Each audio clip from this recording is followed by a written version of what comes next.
Le ministre des Transports et des Logistiques poursuit ses échanges avec le personnel de l'autorité de régulation et des transports ferroviaires.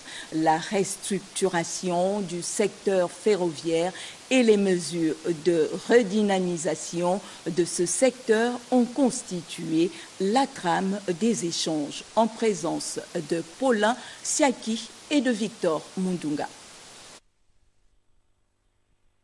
Avec le Conseil de régulation, le secrétariat exécutif et l'Agence de contrôle de l'autorité de régulation des transports ferroviaires, le ministre des Transports et de la Logistique a situé les enjeux de l'heure et décliné les objectifs spécifiques de l'entité comme orientés par le chef de l'État et mis en musique par le gouvernement de la République. L'argent public que l'État investit quelque part doit désormais rapporter.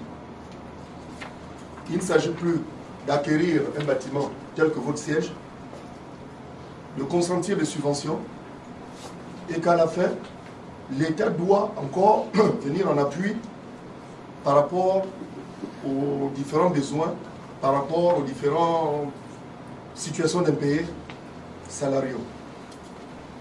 Vous avez devant vous un marché très porteur. Pour accélérer le processus de restructuration de la CETRAG, le ministre a demandé à l'autorité de régulation de prendre des mesures à l'endroit des opérateurs économiques qui, jusqu'à ce jour, ne se sont pas encore conformés à la réglementation en vigueur prévue par les textes. Il n'y a que CETRAG qui est en partie en règle avec les lois gabonaises.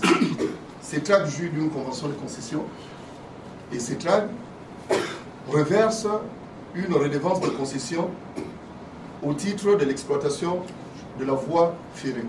Mais les autres opérateurs, c'est vrai que le commun des Gabonais pense que nous n'avons qu'un seul opérateur qui est CETRAG. Vous avez 4 opérateurs. Vous avez CETRAG, vous avez Gabon Mining, vous avez Comulog, vous avez City. Tout opérateur qui veut se lancer ou qui se lance dans le transport en République gabonaise doit s'adresser en premier à l'État. Je pense que dans l'ordonnance, l'article 4 dit que l'autorité de régulation émet des avis sur les demandes de licence d'exploitation, les agréments et même les prestations de serment. Pour remédier à la situation et pour répondre aux besoins des populations en matière de transport, des stratégies palliatives sont en perspective.